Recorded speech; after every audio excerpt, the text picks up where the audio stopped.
Okay, today I thought we'd talk about the Robby Jeep.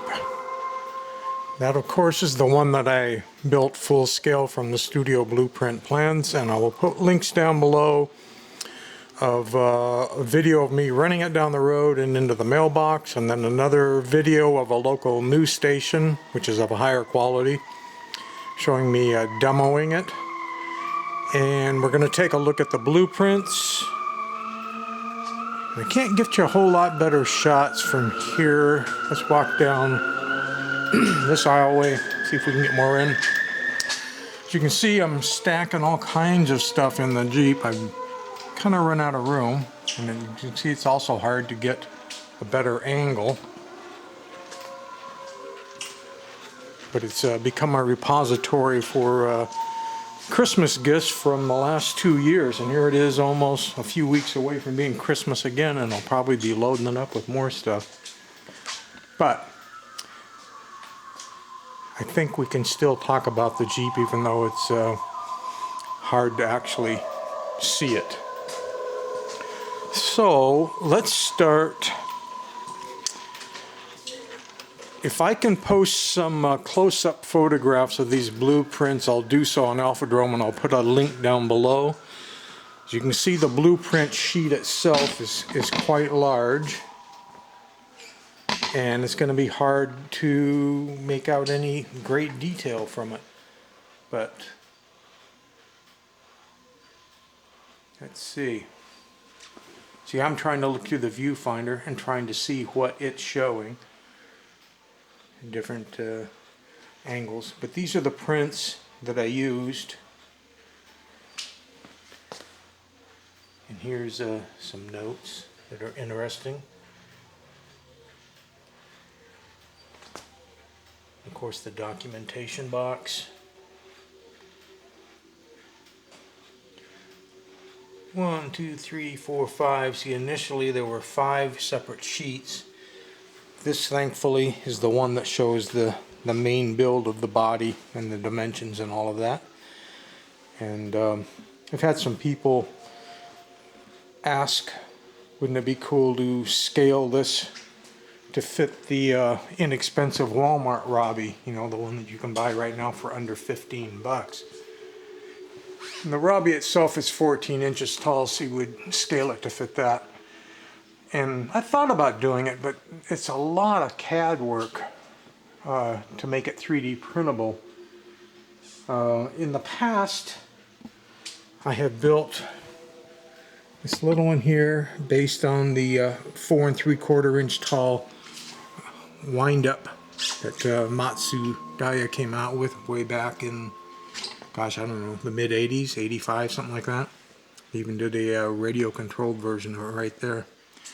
But I built that one up, and then I went on and built one based on the Matsudaira 16-inch Robby, which would be this guy right here. As you can see, it's getting larger. At this point, it's already larger than most people want to have on their toy shelves.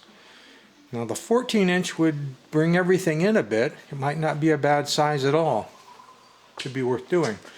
Then I thought I'd take the 24-inch Matsudaira robot and scale that up.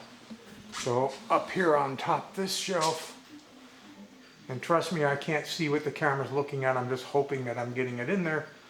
But there is a larger one. And in this case, I had even modified the Robby with EL wire mouth and a radar sensor, so when you would walk in a room, it would turn on the beam lights, and the chest lights would come on, and then it would say it's, you know, normal lines about getting in the Jeep, welcome gentlemen, all that kind of stuff, fasten your seat belts, you know, that whole spiel. So I think, well, I have some pictures of when I had built the larger model, the one for the 16-inch. We have this, and here's a couple of different shots. Let's see if there's anything interesting here. Well, this is interesting. Here we're building the wood making it out of wood. Well, the original prop was made out of wood, but this is the scale one. And here, in this case, I did all the front grating pieces in clear plastic. They're going to get chrome painted later. Let's see if there's anything else here of interest. So we can see painting the wood parts, painting and adding the grill parts, trying to knock off the reflections so that you can see the pictures. It's kind of tough. So this must be the 24-inch one, because here's the EL wire lit up, and here are the heart box lights on, like I told you about. And it has a sound chip in there with a sample. And I think clear in the back here I marked, yeah, clear in the back, here's a shot of me driving down the road with my friend Dan Marvinskin. And this was the day that one of the local news companies had come out. And so I had him in the car because it's hard to see with Robby blocking. I wanted someone on both sides of the seat so we could see where we're going. So while the news crew was here, we didn't run into anything. It was after the news crew left that I took it on a run and had Dan with his cell phone camera shoot the video of me running it into the mailbox.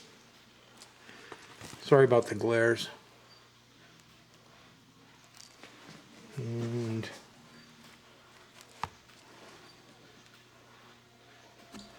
let's see if there's something else here. Yep, some more shots of us running it through the pasture. Then up in front of the Robothut for some photo op work. Kind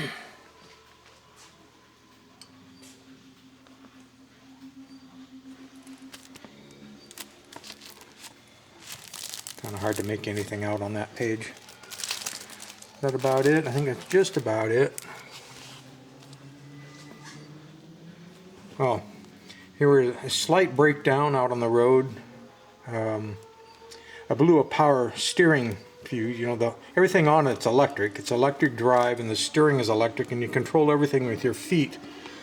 And when I built the prop, I didn't have enough money to buy the proper double throw, double pull relays to control the electric steering. So I actually put in a button attached to one wire and a button attached to one of the batteries and another button attached to another one of the batteries. And as long as you only pushed the left or the right button, you could control it. But if you accidentally were freaking out and you pushed both the left and right button at the same time, you'd be shorting out the 12-volt batteries. And unfortunately, I put a fuse in there, but I think I blew the fuse twice, freaking out, when I was ripping down the road real fast and feeling like I was going to lose control. And so I had to get back up in there to change the fuse out so I could get the thing home.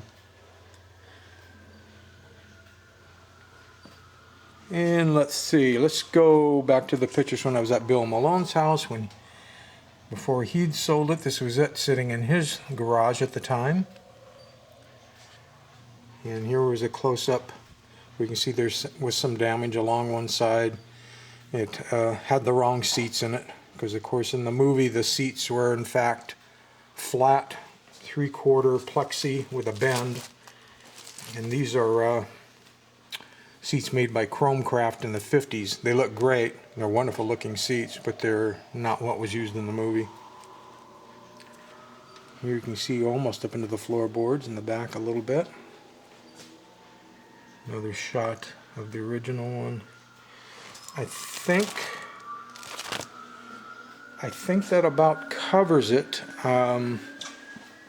We can talk more about the prints, but it's going to be really hard for me to get pictures with this camera.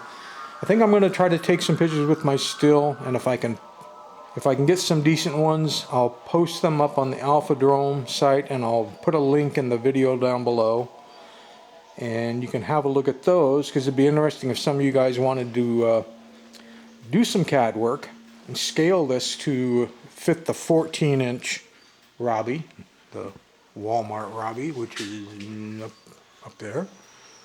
It would be cool. And if you wanted to do the work, I'd probably test print it for you. Basically, all you have to do to get your scale is whatever size you're working with. Here's where they drew a Robby in. Just calculate that, it being your 14-inch. Convert that to millimeters, obviously, if you're working in CAD. And scale everything appropriately. The hardest thing you're going to have to do is going to be your windshields and your seats. Being that they're clear plastic, in all the cases I had to make forms and form them. Did it in the home oven. No fancy vacuum equipment really required to make the screens. You find something, like I found a large glass lamp globe that had the right diameter curve, and I cut a piece of wood where I wanted it and bolted the plastic to it, heated it up, and just pulled it over it and let it firm up. The seats, I made a large wood buck and did the same thing. Heated the plastic, pulled it over, and then trimmed it to fit.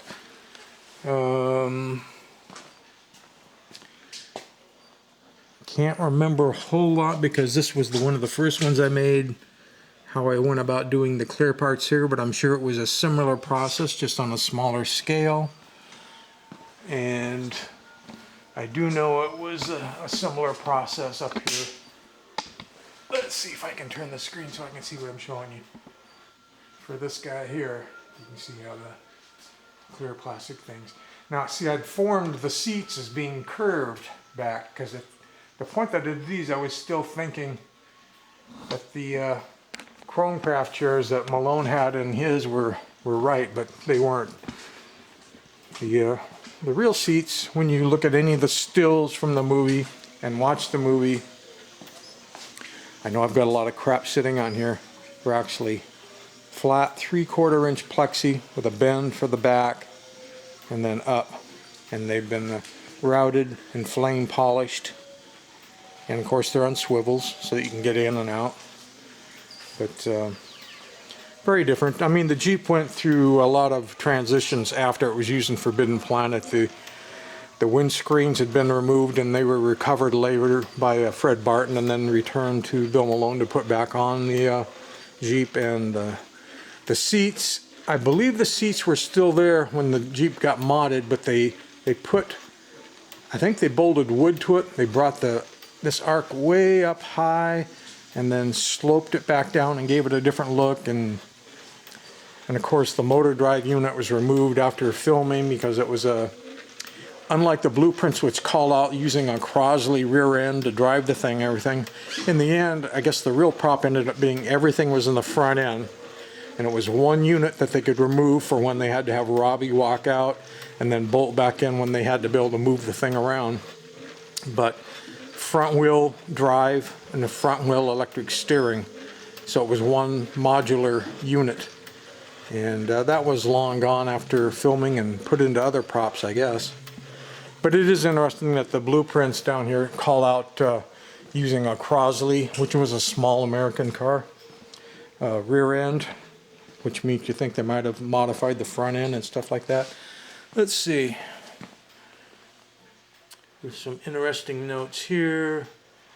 Variety of verify the size of the robot, locate foot, make Jeep practical to turn, locate all the controls on the foot panel. See, everything's controlled on the passenger side with your feet. Make the fins practical to open. It's remote controlled from the passenger foot panel board. The front gates were mechanically made to open, and there's a complicated series of chains and sprockets, and there was a large lever in there where Robby would stand. So I think there was probably an operator for the shots where that had to open that pulled the lever to open everything up and pushed the lever to close everything back up.